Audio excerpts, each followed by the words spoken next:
En 2007, la policía mexicana entró a una mansión en la capital y encontró $205 millones en efectivo. No era de un narco colombiano, ni de un cartel famoso. Era de Zhen Li Yegong, un empresario chino que vendía medicinas, pero en realidad surtía químicos a los cárteles mexicanos. Hoy, en Nadie lo contó, te revelamos cómo un hombre casi invisible se convirtió en uno de los mayores narcos de México, sin disparar una sola bala.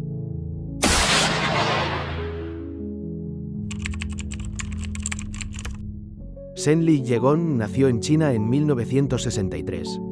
Era un hombre común, hasta que decidió emigrar. Primero pasó por Estados Unidos, donde estudió química, y luego eligió un destino inesperado, México. Allí fundó su empresa Unimed Pharm Chem, dedicada a importar ingredientes farmacéuticos. ¿La clave? Vendía legalmente pseudoefedrina, un químico que sirve para tratar la gripe, pero que también se usa para fabricar metanfetaminas. Zhen Li se convirtió rápidamente en el principal importador de este químico en todo México. Nadie lo cuestionaba. Tenía permisos, registros, todo en regla. Pero había un detalle inquietante. Las cantidades que traía eran absurdas, muy por encima de lo que el país necesitaba. Así, mientras su fachada era la de un empresario formal, en realidad surtía de químicos a los laboratorios clandestinos de los cárteles. Sin violencia, sin ruido, solo con papeles y contactos. Así comenzó el ascenso silencioso del hombre que movería cientos de millones desde las sombras.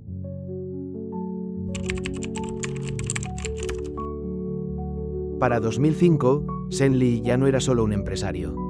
Era una figura poderosa, millonaria y discreta. Su farmacéutica había crecido a niveles absurdos. Movía cantidades industriales de sustancias químicas. Y nadie se atrevía a investigarlo a fondo. ¿La razón? Zhen Li había aprendido a jugar como los grandes.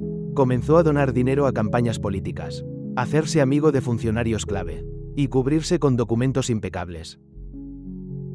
Zhen Li estaba convencido de que su fachada era perfecta, pero los papeles ya no encajaban, y algunos funcionarios comenzaron a hablar. El hombre invisible estaba por dejar huellas.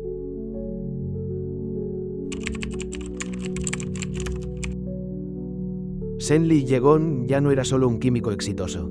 Era un hombre millonario, influyente, y muy peligroso para ciertos intereses.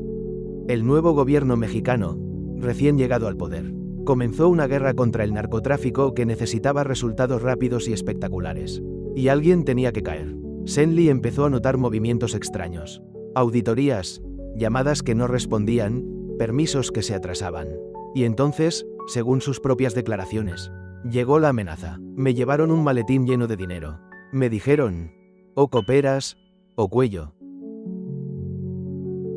Me dice, ¿coopera o cuellos? Esa frase, o cooperas, o cuello, se convirtió en una bomba mediática en México.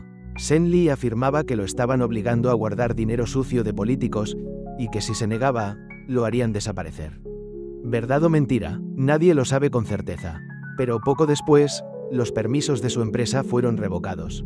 Su nombre apareció en los informes de inteligencia, y la presión se volvió insostenible. Zhen Li hizo lo único que podía hacer. Huyó del país, viajó a Estados Unidos con la idea de pedir asilo político, y desde allá, denunció todo ante la prensa internacional. Pero mientras él hablaba, las autoridades mexicanas ya sabían exactamente dónde buscar.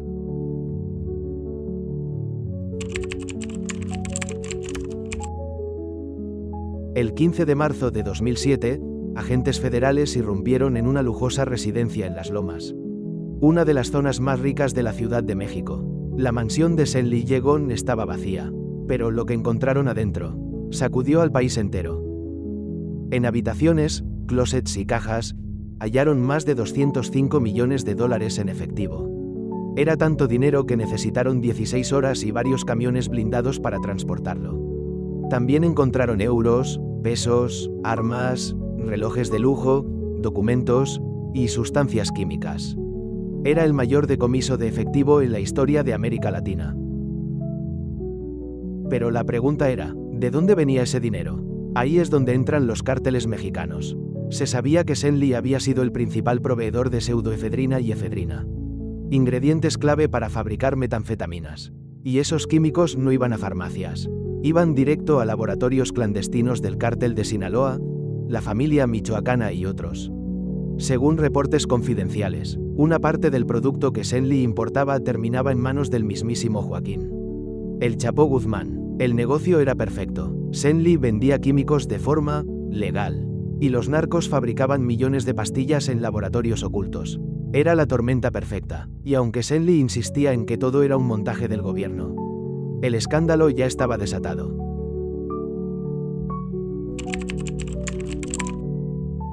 Después del escándalo de los $205 millones, Shenli Yegon se convirtió en el hombre más buscado de México.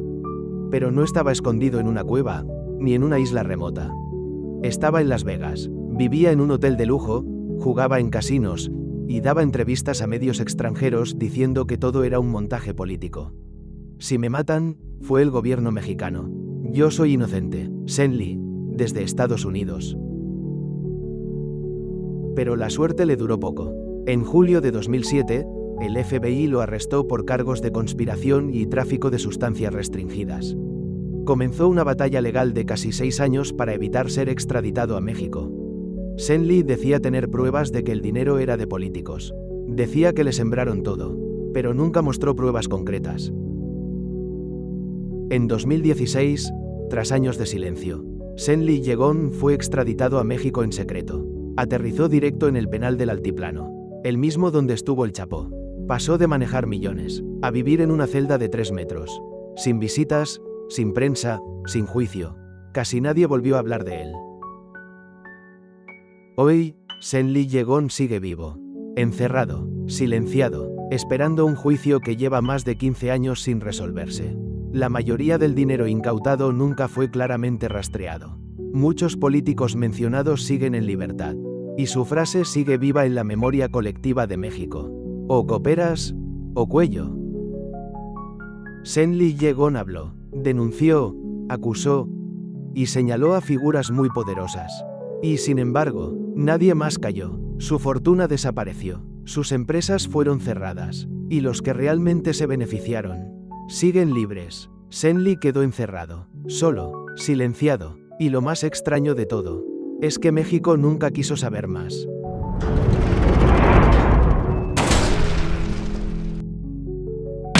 Si te gustó esta historia, dale like, suscríbete, y no te pierdas el próximo vídeo.